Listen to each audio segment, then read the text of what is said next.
Bom, então vamos lá.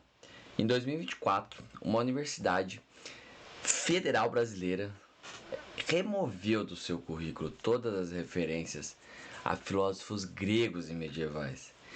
Substituiu por epistemologia decoloniais. E no mesmo ano, ativistas derrubaram uma estátua histórica em São Paulo, declarando que todas as tradições são construções sociais opressivas que devem ser desconstruídas. Então, assim, não são anomalias isoladas, mas são sintomas de projeto progressista, sistemático. Então, a desconstrução de todas as tradições, valores e instituições que a gente herdou do passado. Bom, surpresa, né? Há mais de 230 anos tem aí um pensador irlandês que nós conhecemos como o pai do conservadorismo, Edmund Burke. Ele previu exatamente esse cenário, né? Em 1790, Burke ele publicou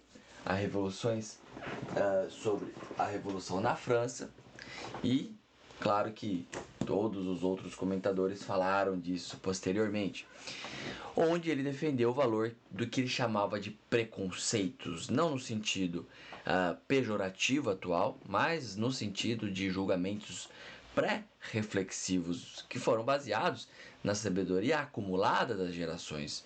Então, qual que é a minha intenção hoje? É mostrar para você como que a defesa que Burke faz da tradição, ela oferece a mais devastadora crítica ao projeto progressista de desconstrução constante da sociedade. Então, o que você vai descobrir? Por que cargas d'água, as universidades denominadas pelo pensamento crítico, né, estão formando aí gerações incapazes de construir qualquer coisa duradoura, como a arrogância racionalista, está destruindo toda a questão das instituições que sustentam a nossa civilização, e qual que é a solução conservadora para restaurar o equilíbrio entre tradição e mudança, tá certo? Então se prepara, se você está cheio aí de preconceitos, de opiniões, de que o conservadorismo é retrógrado, é reacionário, e fica aí até o final, beleza? Se você já conhece e gosta do assunto, você vai se aprofundar cada vez mais, então por isso que sabendo que o conteúdo vai ser bom, deixa o joinha, deixa um comentário, você sabe disso. Se isso não fizer sentido para você, beleza, não tem problema nenhum.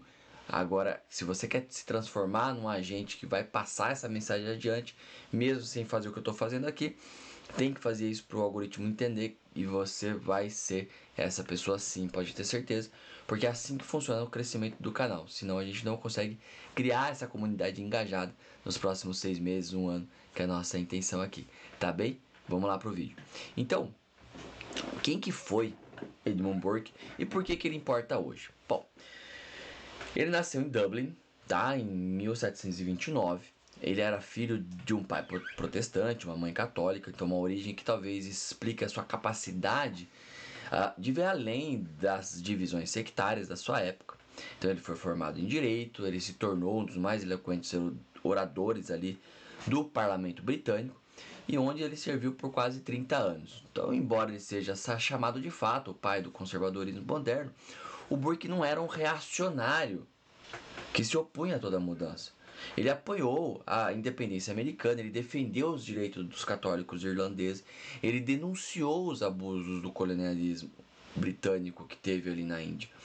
Então, o que o distinguia era justamente a compreensão de que a mudança social ela deve ser orgânica, respeitosa com a tradição, não revolucionária e destrutiva.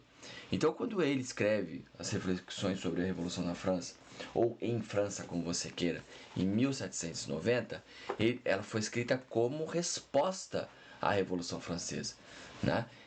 Inclusive tem esse livro da Ivone Moreira, A Filosofia Política de Edmund Burke, também é outro catatal, que não está lido, mas é extraordinário o que ela já se propõe ali a trabalhar. Ele previu ali dentro de um contexto como que terminaria em banho de sangue e ditadura. É uma previsão confirmada plenamente com o terror jacobino e a ascensão de Napoleão. Ele falou, vai dar ruim. Se vocês forem por esse caminho da destruição, da guerra, vai ter derramamento de sangue. Olha, haja vista 80 mil huguenotes. Olha o que aconteceu com essa forma violenta que não poderia ser diferente daquilo que o progressismo tenta, com a sua subversão, destruir toda a estrutura que está na superestrutura, né? Então vamos para os números. De 2020 até 2024, o Brasil ele testemunhou 47 documentos de cancelamento de tradições culturais em instituições públicas. E destes, 31 eles aconteceram em universidades federais, onde departamentos inteiros eles foram renomeados para remover referências a figuras históricas, né, consideradas problemáticas pelos padrões contemporâneos. Então, tem dois casos recentes, que é um de 2023, no Departamento de Filosofia da Universidade Federal da Bahia, que aprovou ali uma resolução que reduziu em 70% as disciplinas dedicadas à filosofia clássica e medieval, substituiu por aquilo que eu comentei, né, epistemologia decolonial e filosofia não ocidental. E em 2024 teve vários ativistas lá na Universidade de São Paulo que vandalizaram uma estátua do Padre Anchieta, um dos fundadores da cidade, e cobriram lá de tinta vermelha, né, fixando cartazes ali que denunciava como colonizador, genocida e tal. Bom, imagine esse Burke observando tudo isso, né? O que ele reconheceria de imediato? O espírito revolucionário que criticou lá ali na França, ou seja, a arrogância de uma geração que acredita poder julgar e condenar todo o passado a partir de teorias abstratas e vai ignorar a sabedoria incorporada nas tradições que evoluíram de uma maneira orgânica ao longo dos séculos. Então, em outras palavras, o que o Burke está fazendo aqui? Ele ia ver no progressismo contemporâneo a mesma ubris que levou ao terror jacobino, a crença de que a sociedade ela pode ser redesenhada a partir do zero. Como se a gente fosse todo mundo Adão e Eva, deuses para não humanos falíveis, que depende de sabedoria acumulada, meu Deus, das gerações anteriores. A gente só conseguiu ter uma arquitetura melhor porque os romanos fizeram o que fizeram por detrás da engenharia arquitetônica. A gente só teve uma arte mais aprimorada ali depois do renascentismo. Não que não houvesse arte boa no passado, mas as coisas se evoluem, as coisas crescem por sabedoria acumulada das gerações anteriores que deixaram legado para aqueles que posteriormente viveriam. Então, o legado dos mortos é um fundamento, um dos pilares do conservadorismo. Agora vamos analisar um pouco mais aprofundadamente o que é a defesa que o Burke faz lá do preconceito e por que ela é interessante e relevante para a gente na crise atual hoje. Então, a coisa do preconceito, né? Ela torna a virtude do homem um hábito. E não é uma série de atos desconexos, né? Que por meio do justo, preconceito, o seu dever se torna parte da sua natureza. É uma defesa de preconceito no sentido de julgamento testado pelo tempo. Então é uma das contribuições mais provocativas e originais de Burke para o pensamento político. Então, para o Burke, os preconceitos são indispensáveis, basicamente por três razões, três pilares. O primeiro é que ele vai incorporar a sabedoria coletiva de gerações. Então, como Burke observou, a idade é um professor severo. Nós não sabemos que a massa da sabedoria de qualquer sociedade é a sua antiguidade. Outro ponto, eles permitem que pessoas comuns ajam virtuosamente sem precisar ser filósofos. Então o preconceito ele engaja previamente a mente num curso estável de sabedoria e virtude e não deixa o homem hesitante num momento de decisão. E outro ponto é que eles fornecem estabilidade social em tempos de crise. Então, nos momentos de tempestade, não são as novidades especulativas que nos mantêm firmes, mas os velhos preconceitos. Então, traduzindo isso, e Gadamer vai concordar também ali com toda a questão que ele vai trazer sobre o preconceito e a importância dele, em outras palavras, quando uma criança ela aprende que roubar é errado, tá? Antes de estudar a teoria ali ética, Kant, imperativo categórico, o que ela está se beneficiando? De um preconceito moral que é incorporado ao longo do século, de uma sabedoria social. Então, quando uma sociedade ela preserva instituições como casamento, a família. Mesmo sem compreender completamente a sua função social, o que ela está se beneficiando? Ou o que? De preconceito que incorpora milênios de experiência humana. Então, o que torna a defesa do preconceito de Burke fundamental é reconhecer os limites da razão individual. Então, ao contrário dos racionalistas, aí a gente tem outros pilares, né? Os 3 pilares, talvez. Então, eu reconheço esse limite da razão individual. Então, o progressismo não vê isso. Então, acredita lá que você tem um grande gênio que pode revolucionar tudo e uma picuinha ali, o pequeno pelotão que deveria servir para um lado, como o Burke dizia, para fazer com que haja crescimento de baixo para cima. Lá se acredita que aquele pequeno pelotão, Lenin, Marx e Trotsky, vai resolver as paradas todas. Não é assim. O Burke entendeu que a razão individual é limitada e falível. Ponto. Outro ponto, outro pilar, ele valoriza, essa questão da estrutura, né, do que torna esses aspectos essenciais, seria a continuidade histórica, sobre a ruptura revolucionária. Então, enquanto o progressismo celebra a desconstrução constante da sociedade, o Burke vai defender que as mudanças sociais elas devem ser graduais e orgânicas. Então, se cresce lenta e gradualmente, como a gente sempre tem falado por aqui. Bom, em terceiro lugar, ela vai priorizar a experiência concreta e a teoria abstrata. Então, enquanto o progressismo frequentemente vai impor teorias que ignoram a complexidade da realidade social, o Burke insistia que a gente deve respeitar a sabedoria incorporada nas instituições que evoluíram organicamente ao longo do tempo. Né? Um exemplo brasileiro, que é em contraste a tudo isso, em 2023 você teve lá o Ministério da Educação, que implementou novas diretrizes curriculares baseadas lá na teoria pedagógica decolonial, né, que rejeitou o ensino clássico de literatura ocidental como a eurocêntrica. Qual foi o resultado?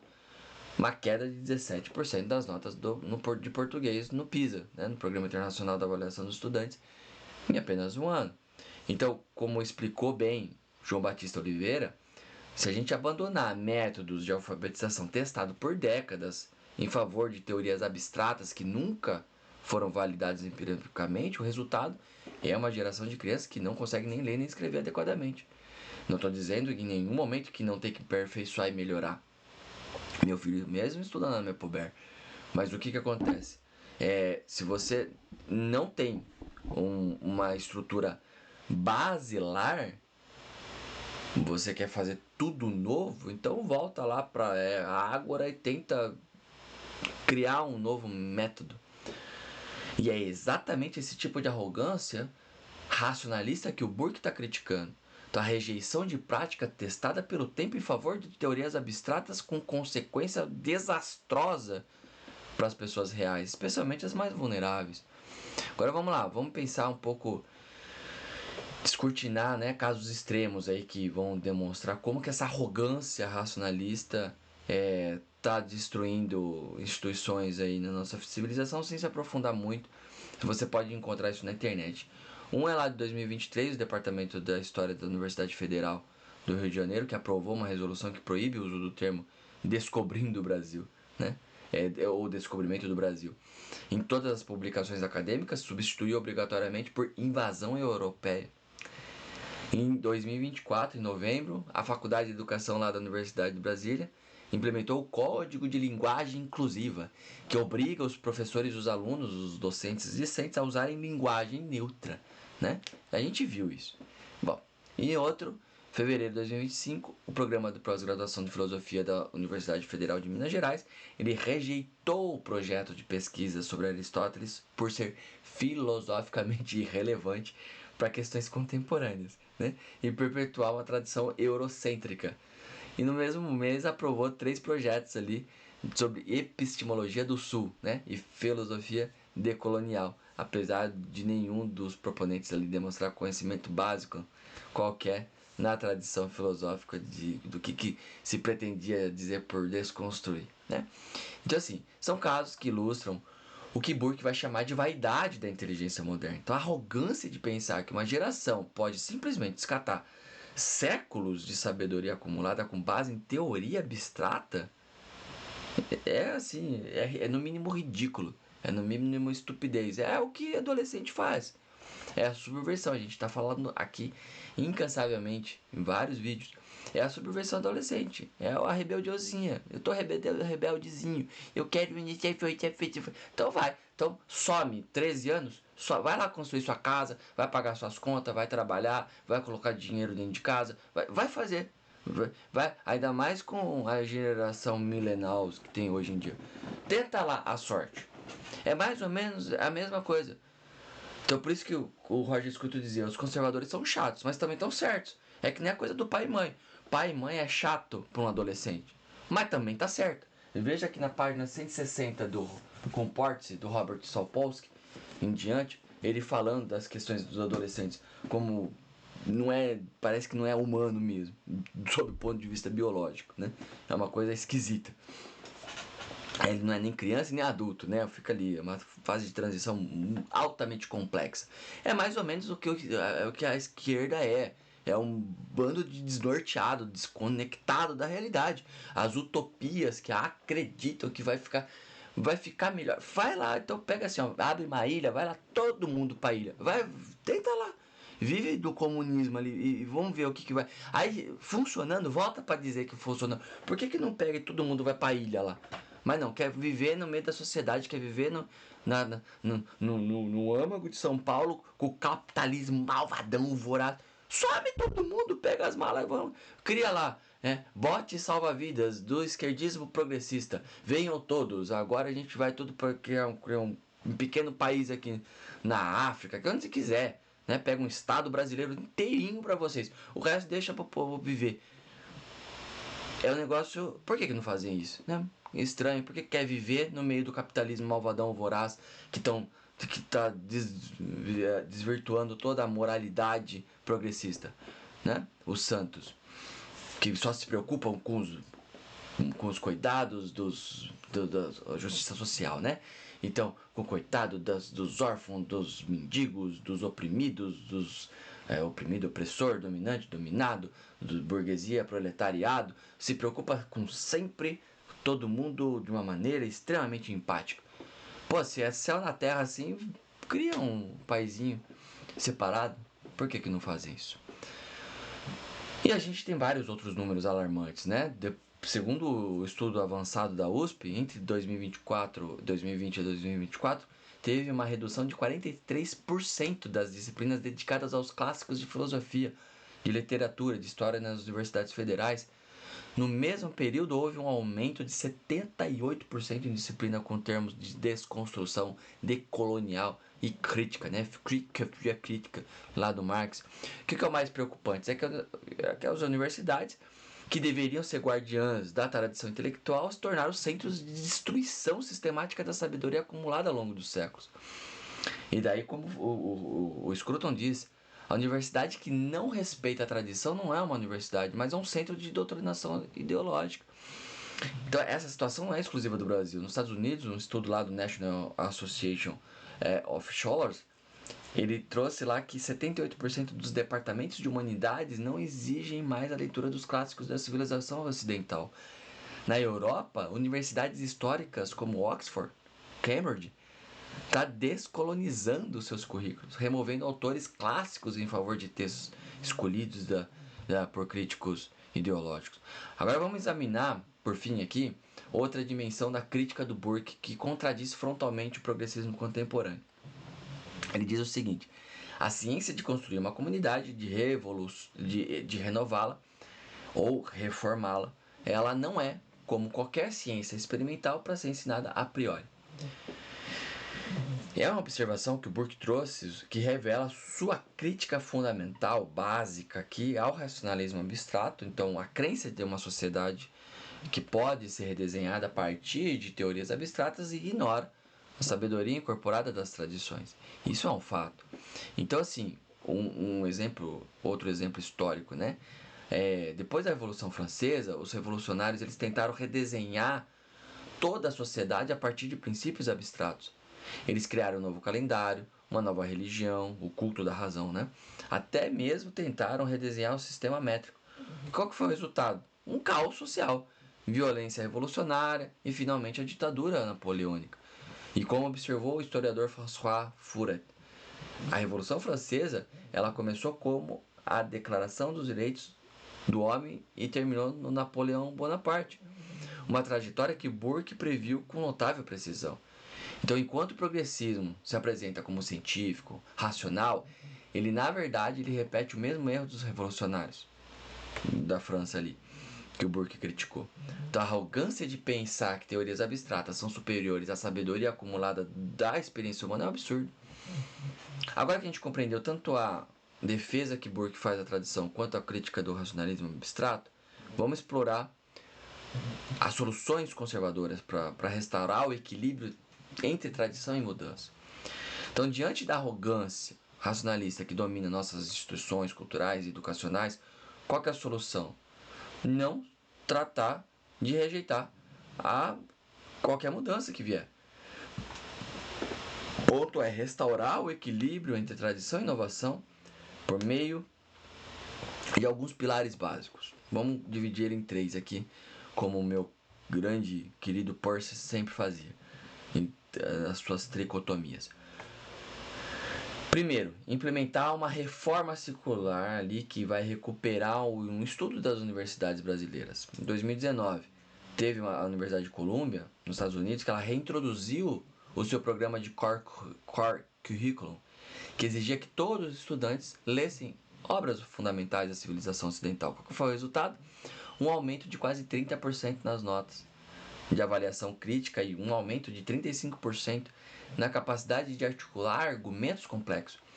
No Brasil, a Universidade de Mackenzie ela implementou um programa semelhante lá em 2022, com um resultado bem positivo. O segundo pilar seria criar um sistema de financiamento educacional baseado em vouchers, né, que permite que os recursos eles sigam os estudantes para instituições de sua escolha. Então isso talvez quebraria ali um monopólio ideológico das universidades públicas e criaria provavelmente um incentivo justamente para o pluralismo intelectual. Então, na Suécia, eles fizeram isso, um sistema semelhante que foi faz tempo, 92 isso, mas resultou numa diversidade de abordagem pedagógica e filosófica. E o terceiro pilar seria fortalecer instituições intermediárias, família, igreja, associação voluntária, governo. Então, o que Burke ele via como essencial para transmitir a sabedoria tradicional e limitar o poder do Estado central. E no Brasil, você tem iniciativas como a Escola Sem Partido, a Instituição Conservador, né, e o Brasil Paralelo são exemplos disso. Então, assim, hoje a gente explorou como que a defesa do Burke faz da tradição e do preconceito, né, uma oferta devastadora aí para você, de um prato cheio, contra-argumentar as posições do esquerdismo, né? E a gente propôs algumas soluções que possivelmente podem trazer esse equilíbrio. Então, é lógico que é com cautela, que qualquer homem tem que se aventurar, né, a derrubar um edifício que serviu ali de maneira tolerável aos propósitos comuns da sociedade por eras, como dizia Burke. Então ele vai nos lembrar das instituições tradicionais, mesmo com as suas imperfeições, elas vão incorporar com sabedoria que vai transcender a nossa compreensão individual, tá bem? Então, o que você acha disso? O que você pensa sobre as questões dos clássicos na civilização ocidental, a importância dele? Não esquece de ver também, aqui eu estou deixando um e-book de mais de 500 páginas, fica à vontade para adquirir ou não, um compêndio, né, sobre os grandes nomes do conservadorismo, onde também tem um dedicado só para Burke ali. Então eu espero que a gente possa se ver no próximo vídeo. É sempre assim, né? A gente vai seguir a novidade sem desprezar a tradição e a antiguidade, tá bem? Então, um grande abraço.